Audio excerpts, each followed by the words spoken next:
Hello, welcome back to the channel. My name is Andrew Givler. This is GivReads. I'm a YouTuber, booktuber, and author. That might actually be the correct order for once. I don't know. I like to shake it up because I like to stay busy. And here on the channel, we talk about reading, writing, storytelling, everything in between, anything that strikes my fancy that I want to talk about with you guys. And today we're going to talk about a question that's come up a few times on the channel, which are what are things that make me personally stop reading a book? Now, I don't like to yuck anybody's yum. I don't like to criticize a lot of people because writing books is hard and not everything is for everyone. So just because I don't enjoy something doesn't mean that it's not a good thing. That's a really, really important lesson with art. But I do have some big pet peeves, and I'd be happy to share them with you to let you guys know what I like and what I don't like. If you enjoy the video, if this kind of stuff is interesting, make sure you're subscribed to the channel. Okay, we're trying to get up to that partner status. Also, hit the like button. That stuff really, really helps out small channels like this. And let's start talking. I'm gonna give you like my top 5 things that'll make me stop reading a book. So number 1 will be like my least pet peeve. Number 5 will be like my biggest pet peeve. Number 1 is just like if there's no plot. If things don't really go anywhere, I will get bored. And I have a pretty good patience for this because I read pretty quickly, but there is a level of meandering where it's like more prose than plot, and I can give up. Now, I say that Name of the Wind, Empire of Silence, Wheel of Time, all behind me, big meaty tomes. I thoroughly enjoy them. I have a hard time reading Lord of the Rings as much as I love Lord of the Rings. Too many maps. Too many maps. I don't want to know. I don't want to know. My brain does not, I can't picture maps in my brain. Please spare me. So it's things like that. Sometimes like that's how I feel about reading romance. The kind of romance that I do enjoy is something like a Sarah J. Maas or something where there's a really interesting plot going along with the romance and the feelings and all that other fun stuff. Other things that have done that well that I've read recently are Iron Widow and The Fourth Wing, both of which are kind of more of like a romance oriented novel but have like a really cool plot going along with them well, and I enjoyed them. So number 5 is really just if there's no plot, you're gonna lose me at some point. I don't read nonfiction. I get bored. I just do. I can't help it. I read it in school. That was enough for me. Number 4 is like maybe like a cousin to this, but it's plot holes that you can drive a ship through is what I call it. You know, little plot holes happen. There are plot holes in my books. There are plot holes in every book. If you think about it, if you look at it from different angles, if you metagame it, there's always like a way to get out of the situation that's different from what the main character decides to do. But if there are just sort of like fundamental flaws that you have to embrace in order to make it work, that breaks my suspension of disbelief, knock me out, make me put the book down. I'll give you an example without targeting anything because I think this is a fair one to punch on. The second of the new Star Wars, Force Awakens, I don't even remember what the second one was called. Oh, then it was The Last Jedi and then The Rise of Skywalker. Why was The Last Jedi the middle one? Shouldn't that have been the... Whatever, don't get me started. This is not a Star Wars video, but I'm gonna give you a very, very specific thing that like physically pulled me out of the movie and made me contemplate leaving, which is pretty rare. I usually will stick stuff out. I like to know how things end. I like to know if I'm really, really not a fan of something or just a little bit not a fan.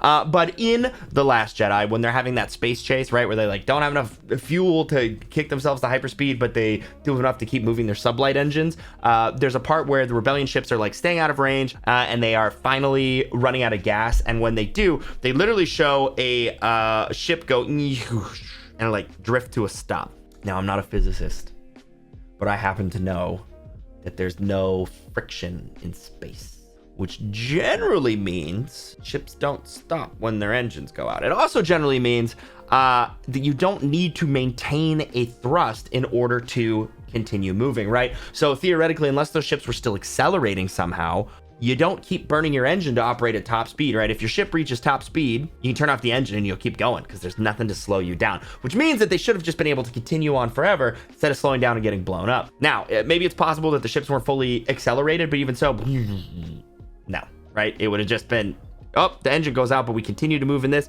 but the other ships are still accelerating and they catch up. Blood came out of my ears. Okay. And so those are the kind of things I'm talking about. Those kind of plot holes can kill a movie for me, or story or anything in between. I'm trying to think of another example off the top of my head. Another one, and this is from one of my favorite series of all time, The Dark Knight Rises. You remember Bruce Wayne somehow went broke because his stock trades were allowed to go through while there was a terrorist attack on the stock exchange? That would never happen. Just never happen. Simply would not happen. Times 1,000. But okay. Sure. Things like that are a thing that can maybe put the book down. And number 3 is probably still a cousin to that, but it's its own special thing, which is plot devices that somebody character has to be incredibly stupid in order to do, right? Now, I'm not saying a character should be perfect. In fact, your character should make mistakes. Your main character should have flaws. There should be inhuman, but it's those moments where they just like refuse to have a normal rational thought in their head that make me hate them enough to eventually put the book down. I have a lack of sympathy sometimes for dumb people, we'll say, messing around and finding out, right? Like if you are a jerk and you ignore every warning sign in the world and bad things happen to you, yeah, oh no, who could have seen that coming? My sympathy is gone. I don't care. Great, you are now a warning sign to the rest of society. And so that could definitely be things. Sometimes I think YA is a little more susceptible to this, right? Happens in Hunger Games a lot, where Katniss like just doesn't want to talk to anybody because she's angsty. It's often put under like the guise of angst. I just don't want to talk to anybody. I don't have to communicate all these feelings. That's a legitimate thing, but it sometimes gets leaned on to the point of being a crutch in order to make the plot advance in a way that I don't feel is honest to the characters and makes me not care about the book. So that's something that can lead me to put it down. I get it. You're not understood, but I'm not understanding why I should care about this book. Kind of like that. I did finish the Hunger Games. The Hunger Games is not the most egregious of this, but I thought it was an easy example. They're right there. Okay. You can't quite see them. They're not. That book right here. Whoop. Hunger Games. I love the Hunger Games. Number 2 is actually one of my biggest pet peeves. And this is one that that'll knock a book off of like my top shelf down. And that is if you have to break your main character in order to change them, to make them show growth. Now that's important, right? Breaking somebody isn't bad, but if you break them irreparably to the point that what was making them fun is no longer there, that'll really hurt my feeling on the book. Now, one of my favorite series of all time, guilty of this, Wheel of Time. Randall Thor losing his hand.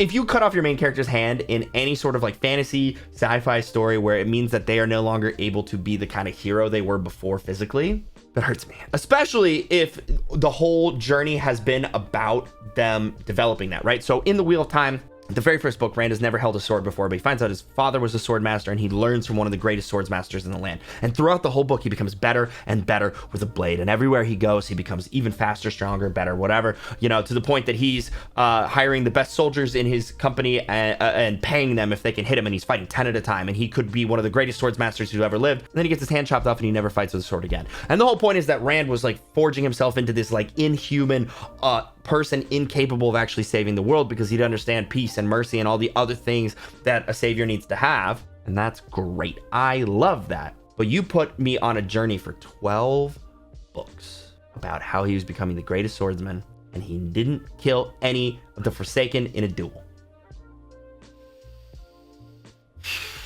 My catharsis is not paid off. I'm just saying basically pay that off. So this completely applies and doesn't upset me all when Luke Skywalker gets his hand cut off by Darth Vader. And that's because there's not a permanent repercussion that changes Luke as a character, right? So Luke in that moment is completely helpless and weak. He's lost one of his hands. He can't hold his lightsaber. He can't fight back against Anakin, his father, as Vader reveals his true parents, right? I am your father. And Luke is like hanging onto the side of Cloud City with only one hand. And he's pathetic. He's weak. He is defeated and he is broken. And then thanks to the magic of sci-fi, literally the next time we see him, he has his hand back. That's great. And that's like the ultimate, I'll say almost cop out on the other side. There can be tension in the middle ground. I'll give you another example of this that I'm currently not loving, which is Kaladin in the Stormlight Archives. Kaladin has been this big hero, right? He has brought himself up from the dirt. He has saved people. He is tough. He is loyal. He is the warrior that they trust in. And now he's having like these mental health issues, which are super important. And I think that it's really cool that there's a light being shown on it. But I think that the amount of time that is being spent on it and the way that it's holding and it's affecting everything else about him, I have been on this journey with Kaladin of pulling himself up from the bottom. And I say I, but like, of course, we all have, right? Like, every individual who's read this has been on this journey separately. And as Kaladin has gotten to here, it's time to finally see him in the glory that he deserves, in the payoff for the heroicism and for the person he's been, and that he's come into himself and he's really able to make a difference and save things.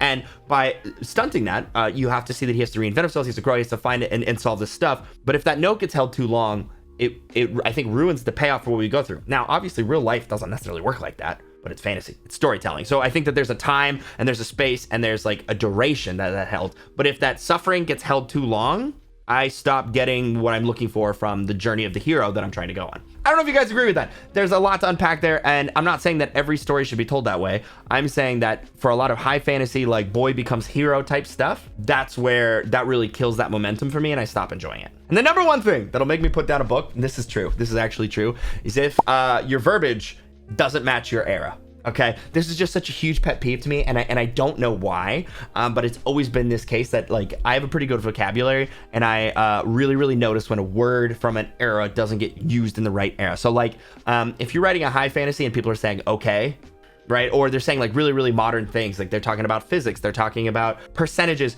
if they're calculating math or things in ways that we do now, that's not how they spoke about it back then, really bothers me. Things like that. Like the word choice that basically makes it feel like a modern person is writing a high fantasy series. Does that make sense? There's also alignment because our whole language has evolved, right? You can't write in old English and have anybody read it, but there's still a like hyper modern words that if you use, if people say haha, if they do these kind of things that make it feel very casual, that kills me. Same thing with like Wild West. If the verbiage is wrong, oh, it hurts me. If something would not be in that era, would not fit that like vibe. Basically, it's when you choose the high fantasy, you set the vibe of the world, right? You're like, we're medieval-ish, medieval adjacent. We're going to operate here, and we're going to use sort of like classic words. We're not going to use electricity. We're not going to do these other things, right? And then all of a sudden, you're like, protons, and you're like, whoa. We're not ready for that. It's that kind of thing. That just sticks out to me like a sore thumb and can kill me. It can kill prose for me. Can make me like nails on a chalkboard. Number one thing that'll make me put a book down. Can't stand it. So I'm picky and I'm a jerk, as you can tell, and I'd love to know if you guys agree with some of the stuff I said or disagree with some of the stuff I said. As always, I'll enjoy the conversation. I'll be sure to read the comments. If you enjoyed the video, do me a favor, hit the like button, hit the subscribe button, okay? Help grow the channel. I'll see you guys again real soon.